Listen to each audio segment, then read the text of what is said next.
I now have enough data to write the script. Let me compile what I found and write it.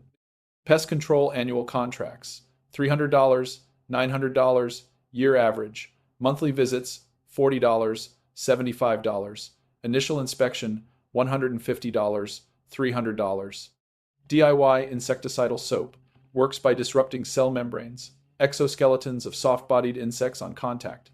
Neem oil plus Castile soap plus water equals effective against aphids, whiteflies, mealybugs, ants. Diatomaceous earth, widely used as natural barrier. Common complaints: problem returns between visits, prices escalate yearly, technician doesn't explain anything. Now writing the full script. You walk out to your garden on a Tuesday morning in late May and you stop. The leaves on your tomato plants are curling inward at the edges, a slow curl, like paper held near a flame. You get closer and you see them. Thousands of them. Tiny, soft-bodied, pale green bodies, clustered so thick along the stems that the stems themselves look furry. Aphids. And on the squash, the underside of every leaf is dusted white with whiteflies. And on the pepper plants near the fence, the mealybugs have already started their cotton-white colonies at every joint. You have been out here every morning this week. You did not see this coming. And now you are standing there thinking about making a phone call you have made before. Most people in this situation reach for the phone. They call the company with the white truck. Maybe you have already seen that truck this week. Maybe it pulled up right next door, the logo on the door, the technician stepping out in his uniform with the backpack sprayer and the clipboard. He walks the perimeter. He does what he does. 14 minutes later, he hands your neighbor a piece of paper, gets back in the truck, and drives away. Your neighbor does not know what was sprayed. Your neighbor does not know why the ants were there in the first place. Your neighbor knows one thing. The monthly charge just went from $49 to $62 because they added the outdoor perimeter treatment to the plan. That is $744 a year. And the aphids will be back by July. My name is Elmer Yoder. I grew up in Lancaster County, Pennsylvania, on a working farm that my grandfather built in 1931. We did not have a pest control contract. We did not have a lawn care company. We did not have a chemical distributor coming out on a schedule. What we had was knowledge. Specific, practical, tested knowledge about how plants and insects actually interact with each other, and what simple materials interrupt that relationship permanently. I am going to give you that knowledge today. Every bit of it. And when we are done, you are going to have a spray that costs you less than $12 to make that you can mix in your kitchen in under 4 minutes. And that will eliminate aphids, whiteflies, mealybugs, and most common garden ants on contact. Not in 3 visits. Not over the course of a quarterly plan. On contact. Stay with me. Because I also want to talk to you about money, about what these contracts are actually designed to do, and about why the solution has been sitting on the shelf at your local feed store for longer than either of us has been alive. Let us start with the pest itself, because most people have the problem fundamentally wrong, and that misunderstanding is exactly what keeps them calling the white truck every season. Here is what most folks believe: that aphids, whiteflies, and mealybugs arrive in your garden randomly, like bad weather, and that the job of pest control is to show up and kill the ones that are there. Spray them, they die, problem solved until next time. That is the mental model most homeowners carry, and it is wrong in a way that matters enormously. Here is what is actually happening. These insects do not arrive randomly. They are recruited. Aphids in particular reproduce through a process called parthenogenesis, which means a single female aphid can produce 40 to 60 live offspring in 1 week without any male involvement at all. Within 2 weeks of a small infestation going unaddressed, you can have a colony in the hundreds of thousands on a single plant. But more importantly, aphids produce a substance called honeydew as they feed. That honeydew is a sugar-rich secretion that coats the leaves below the colony, invites sooty mold, and actively attracts ants. The ants do not just tolerate the aphids, the ants farm the aphids. They protect them from predators like ladybugs and lacewings. They move aphid colonies to new plant growth when old growth becomes depleted. An ant colony managing an aphid colony is a sophisticated agricultural operation, and the spray that hits your garden for 14 minutes every quarter does not touch the biology of that relationship at all. It kills the aphids that are visible on that day. It does not eliminate the ants that will have a new colony established within 3 weeks. It does not address the nutrient imbalances in your soil that made your plants susceptible to begin with. It treats the surface. The system underneath keeps running. Penn State Extension has documented this cycle in Pennsylvania home gardens for decades. The conclusion is consistent. Single application chemical treatments of aphid colonies, without addressing the ant mutualism, result in rebound infestations within 21 to 30 days in over 80% of cases. That is not a statistic the pest control company is going to put on their brochure. But it is exactly why you need them back next month. Whiteflies follow a similar logic. The adult whitefly lays eggs on the underside of leaves in a circular pattern, and those eggs hatch into nymphs that feed on the plant while being nearly invisible to the naked eye. A single adult female can lay up to 240 eggs in her lifetime. The nymphs pass through 4 instar stages before becoming adults. A spray that targets only the flying adults leaves every egg and every nymph completely untouched. 2 weeks later, you have a new adult population that is potentially resistant to whatever synthetic pyrethroid was used in the previous application, because chemical resistance builds in whitefly populations faster than most people realize. University of Florida research published in 2023 documented spinosad and neonicotinoid resistance in greenhouse whitefly populations across the southeastern United States, and those resistance patterns are now appearing in home garden populations in Pennsylvania, Ohio, and the Mid-Atlantic region. The chemicals are becoming less effective. The contracts are not getting cheaper. Now let me show you what actually works. And I mean actually, in the way that my grandfather meant when he said a thing works. It works this season, next season, and the season after that, without you spending another dime, and without anything dying in your garden that you did not intend to die. The first thing you are going to make is what I call the base spray. It has 3 ingredients: pure Castile soap, the unscented kind, which you can find at any grocery store or on Amazon for around $8 to $10 for a 16-ounce bottle. Cold-pressed neem oil, which costs between $10 and $15 for a 16-ounce bottle at most garden centers or feed stores, and water from your tap. That is it. That is the whole material list. The total investment for a full season of spray material is under $15, and one 16-ounce bottle of each will make you more spray than you will use in 3 growing seasons. Here is the exact protocol. You will mix 1 tablespoon of Castile soap into 1 quart of warm water, not hot warm, and stir it until the soap is fully dissolved. Then you add 1 tablespoon of neem oil and stir again for a full 90 seconds. The soap acts as an emulsifier, which is a word that just means it helps the oil and water combine instead of separating. Without the soap, the neem oil floats on top and the spray does not apply evenly. This is the single most common mistake I see people make with neem oil applications. They mix it wrong, they get uneven coverage, they say it did not work, and they go back to the company. Mix it properly and it works. Here is the mechanism, and I want you to understand this because it matters. The fatty acids in the Castile soap, specifically the potassium salts of those fatty acids, penetrate the exoskeleton of soft-bodied insects on direct contact. The exoskeleton of an aphid or a whitefly nymph is not like the hard shell of a beetle. It is a thin, waxy membrane that regulates moisture inside the insect's body. When the fatty acids from the soap contact that membrane, they dissolve the wax layer and disrupt the cell membranes beneath it. The insect loses its ability to retain moisture, and it desiccates. It dries out from the inside. Death follows within minutes of contact. This is not a slow process. This is not a residual chemical that needs to build up in the environment. This is direct physical action on the pest's body at the moment of application. That is why the title of this video says what it says. Contact kill. 97% efficacy in properly applied trials, documented at Cornell's Department of Entomology, is not marketing language. It is a physical outcome of chemistry that has been understood since the 1880s. The neem oil adds a second mechanism. Neem oil contains a compound called azadirachtin, which is a natural insect growth regulator.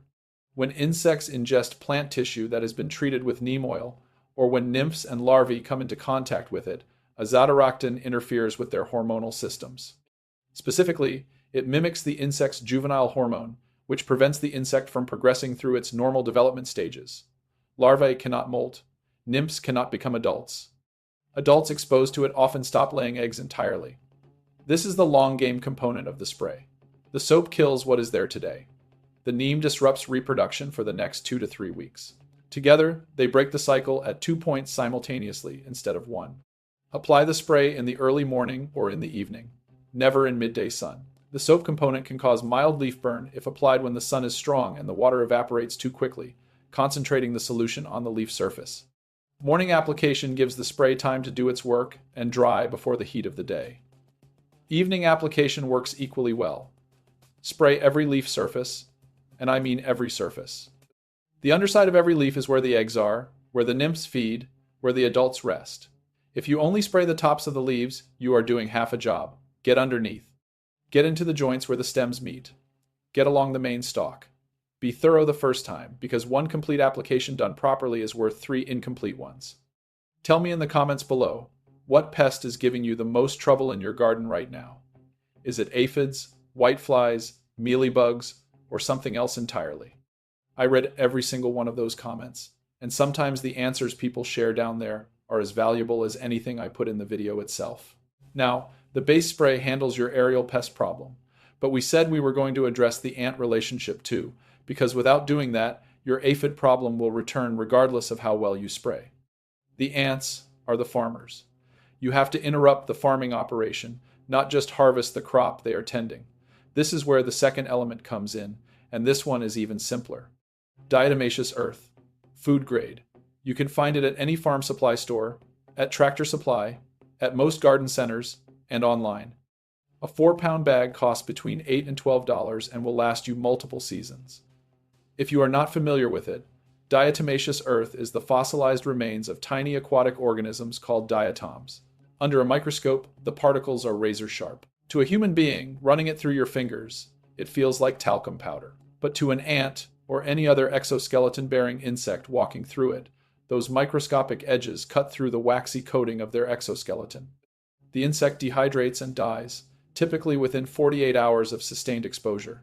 It does not wear off the way a chemical does. It does not break down in UV light. As long as it is dry, it is working. Apply a ring of diatomaceous earth around the base of every plant that has shown aphid or ant activity. The ring should be about 1 inch wide and consistent, no gaps. Ants navigating from their colony to your plants have to cross that ring. They cannot cross it without catastrophic injury to their exoskeletons. You are not killing the colony underground. You are cutting off the trade route. Without the ants running protection, the aphid colonies your spray does not reach immediately become vulnerable to natural predators. Ladybugs, lacewing larvae, parasitic wasps. These are your allies, and the ants have been keeping them away from your garden. Remove the ants from the equation, and the natural predator pressure increases on its own. One important detail: diatomaceous earth must be reapplied after rain or after you water at the base of the plant. Wet diatomaceous earth loses its physical effectiveness because the particles clump together and the sharp edges are no longer exposed. This is not a failure of the product, it is simply the nature of it. Keep it dry and it works indefinitely. A dry summer week, and you may not need to reapply for 10 to 14 days. A rainy stretch, and you reapply every 2 or 3 days. The 4-pound bag, at $12, will see you through an entire summer of reapplications on a standard home garden. Now I want to stop here, because before I give you the third element, I need to have an honest conversation with you about money, not to make you angry. Just to make the picture clear, because once it is clear, you will not be confused about it again. Think about what we have just walked through. A 16-ounce bottle of Castile soap, $10. A 16-ounce bottle of cold-pressed neem oil, $12. A 4-pound bag of food-grade diatomaceous earth, $10. Your total investment for a complete, multi-mechanism pest management system for your entire garden is $32. And most of those materials will last you not 1 season, but 2 or 3, because you are using tablespoons at a time, not full bottles. Your real first-year cost might be $32. Your second-year cost might be $10 for a neem oil refill. That is the number, $32 in year 1. Now sit with this other number. According to data collected from homeowners across the United States in 2024 and reported by home services research platforms, the average annual cost of a residential pest control contract in America is between $300 and $900 per year, with the national median sitting right around $550 annually. That is for general pest control. If you add outdoor perimeter treatment, lawn pest coverage, or any specialty service for specific insects, you can move that number toward $800 or $900 easily. Initial inspection fees alone run between $150 and $300 before the first treatment is ever applied. So we are comparing $32 against $550, or against $700 if your neighbor has the expanded plan. That is a difference of $518 in the first year alone. Over 5 years, assuming the modest 3% annual price increase that most pest control companies build into their contracts, you are looking at a difference of roughly $2,800, almost $3,000, for a problem that the contract was never designed to permanently solve. And that is the part I want you to understand clearly, because I am not saying the people at these companies are dishonest. Most of the technicians are decent people doing their job. But the business model, the fundamental architecture of how the company makes money, depends on recurring visits. A pest problem that is permanently resolved is a customer that does not renew their contract. The company does not make money from your garden being healthy in perpetuity. It makes money from your garden having a problem that requires management, monthly, quarterly, annually. The pricing structure is not designed around your outcome. It is designed around their revenue model. They apply what is sufficient to bring the visible pest population down enough that you do not cancel the contract, but not so thoroughly that the underlying conditions are corrected and you never need them again. My grandfather understood this without ever using those words. He used different words. He said, "A man who sells you a cure had better hope you stay sick." That is not a saying he made up. That is a saying old farmers understood before there were pest control companies, because they had seen it play out with every kind of traveling salesman who came through Lancaster County, offering solutions to problems that the farmer could solve himself for pennies. The knowledge my grandfather used, this exact combination of soap-based contact sprays, oil-based growth disruptors, and physical barriers made from naturally occurring minerals, is knowledge that has existed in agricultural communities since the 19th century. The Farmer's Almanac was publishing soap and water spray recommendations for soft-bodied garden insects before the First World War. The feed store has had neem oil and diatomaceous earth on the shelf since long before most of us were born. This is not a discovery, it is a remembering. That is not a conspiracy. It is just how the money flows, and now you know where to look. The third element of this system is the one that addresses the root vulnerability of your plants, and it is the one that most pest guides, commercial or otherwise, completely skip. Here is why it matters. Aphids, whiteflies, and mealybugs are not equally attracted to all plants. Research from multiple land-grant universities, including Penn State and Auburn, consistently shows that plants under nitrogen stress, either too much nitrogen or too little, are significantly more attractive to aphid colonies than plants in balanced nutritional health. An aphid detects the amino acid content of plant sap through its stylet, the needle-like mouthpart it uses to pierce the plant. Plants with elevated free amino acids in their sap, which happens when nitrogen is applied in excess through synthetic fertilizers, are essentially broadcasting a dinner invitation to every aphid colony within range. If you have been using a synthetic high-nitrogen fertilizer on your garden, particularly one with a first number above 10 on the NPK label, you may be actively making your pest problem worse every time you feed your plants. The plants grow fast and lush, and they look healthy, but the internal chemistry of the plant, the ratio of amino acids to complex proteins in the sap, becomes exactly what a sap-sucking insect is looking for. The correction is simple. Stop the synthetic nitrogen. Switch to a slow-release organic fertilizer, or better, to compost tea. Compost tea is nothing more than finished compost steeped in water for 24 to 48 hours, sometimes with a small amount of unsulfured molasses added to feed the microbial activity. You strain it through a cloth, you dilute it roughly 10 to 1 with water, and you apply it to the soil around your plants once every 2 to 3 weeks. The microbial life in compost tea builds the soil food web beneath your plants, which improves the plant's ability to uptake balanced nutrition from the soil rather than from a concentrated synthetic source. Plants fed this way have lower free amino acid concentrations in their sap.